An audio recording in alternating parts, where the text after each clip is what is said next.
ghosts of Sydney's convict past hover across our city to remind us of the penal transportation system which saw over 160,000 men, women and children transplanted to Australian shores.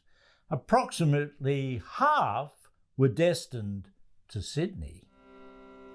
Apart from the dubious legality of taking the land from the Indigenous people without a thought of treaty, the British set to building the first colonial settlement on prime Gadigal land, using bitter, hard sweat of convict labour.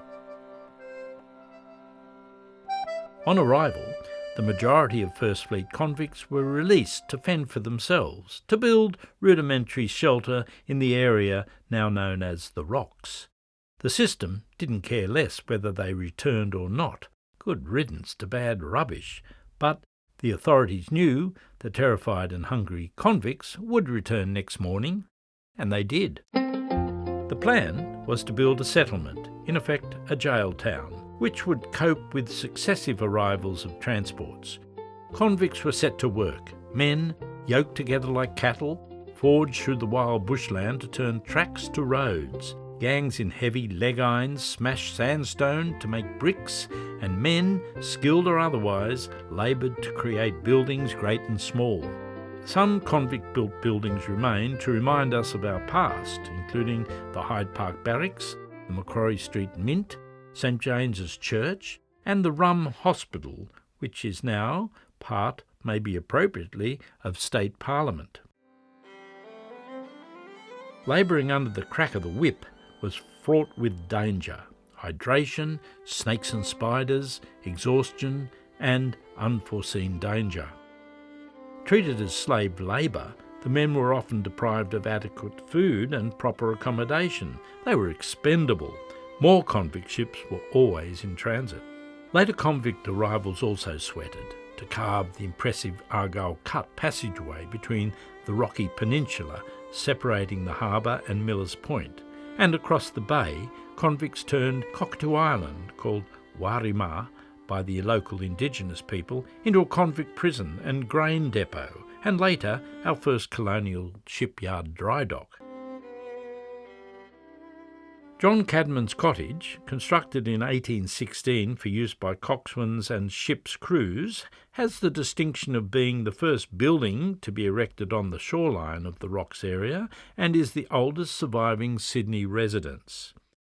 For the convict class, many who had been incarcerated for years in rotting hulk floating prisons on the Thames, or, just as bad, were residents of notorious institutions like Newgate Jail or the Bedlam Asylum for the insane, and if they survived the torturous sea journey, they found the fresh air, sunshine and physical labour a fortunate turn of fate.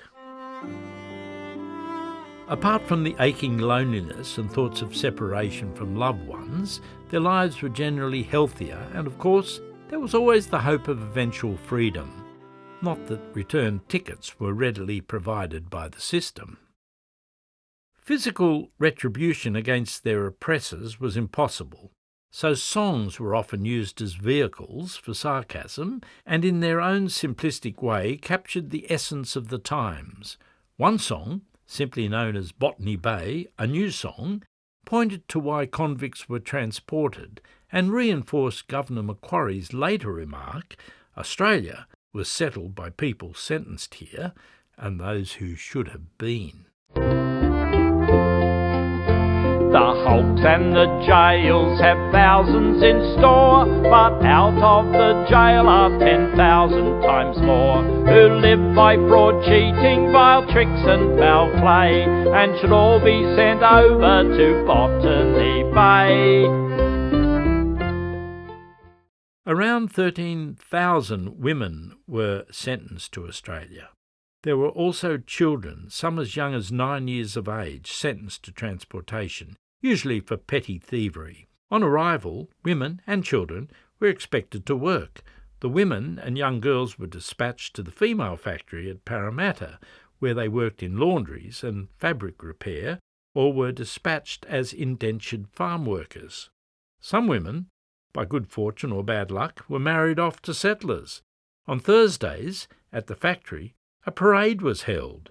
Settlers could choose a wife, and if she agreed, off they'd go to start a new life.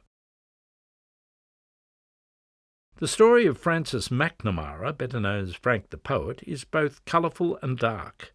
Sentenced at 21 for stealing plaid, he was sent to Sydney for 7 years. Arriving on the ship Eliza, the self-proclaimed poet appears to have almost immediately stepped on the toes of the system. Being an Irishman, McNamara saw the British as no friend to Ireland, and he proved to be a difficult prisoner with a loud mouth. A year after arrival, he was transferred from the old Sydney jail to the Phoenix Hulk, a floating prison ship moored in Sydney Harbour, somewhere close to hell. Now the soldiers they stand with their whips in their hands. They drive us like horses to plough up the land. You should see us poor fellows working in the jail yard. How hard is our fate in Australia.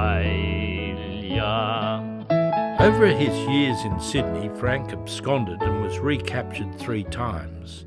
Records show he destroyed a government cart, stole a shirt, disobeyed orders, refused to work, neglected his work, and generally used obscene language and displayed insubordinate behaviour. Over 9 years he was sentenced to 2 years in leg irons, receiving a staggering 616 lashes of the cat o' nine tails and 3 months on the Sydney treadmill. There were 2 treadmills at Carter's Barracks. Erected in 1823, they were in use for 25 years. Essentially, prisoners walked continuous steps which turned the wheel to grind grain. It was demoralising and exhausting work.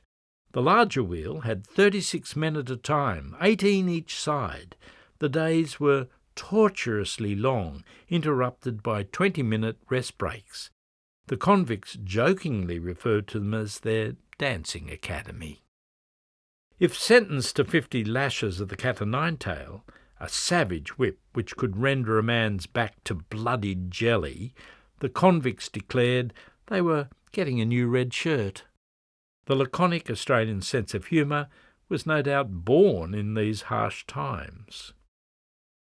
There was only defiance to be found in the story of Patrick Galvin, a young convict who in 1800 was sentenced to 300 lashes of the cat. After 100 across his back, 100 across his rump, and another 100 across his legs, his skin was reduced to bloodied red jelly. The account, by a witness, Joseph Holt, states Galvin did not utter a sound. When he was removed from the triangle, he spat in the face of his flogger, declaring, "You couldn't hit hard enough to harm a butterfly."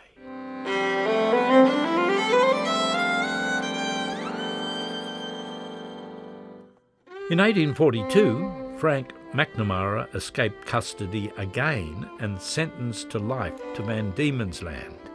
He spent 3 months on Cockatoo Island before eventually being shipped to Port Arthur. 7 years later, he was granted a ticket of freedom. The extraordinary thing about Frank's life was not his tenacity, but his poetry, including the ballad of Bold Jack Donahue and the fantasizing Convict's Tour of Hell, which finds Frank, the poet, in dialogue with Satan and witness to the torture of his many oppressors. By a miracle, these literary works survive. Convicts dreamt of salvation, of freedom, and although their treatment was harsh, the system worked in their favour, with many enduring their sentences and gaining their ticket of leave. If they were well behaved, they were not usually required to serve out their full term and could apply for a ticket of leave, a certificate of freedom, a conditional pardon, or an absolute pardon. With good conduct, a convict serving a 7-year term usually qualified for a ticket of leave after 4 or 5 years, whilst those serving 14 years could expect to serve between 6 to 8 years. Lifers could qualify for their conditional pardon after 10 or 12 years. Of the First Fleet's 778 convicts, a surprising 650 were granted freedom after 5 years. Many freed convicts became successful and respected citizens and silently carried their past with them.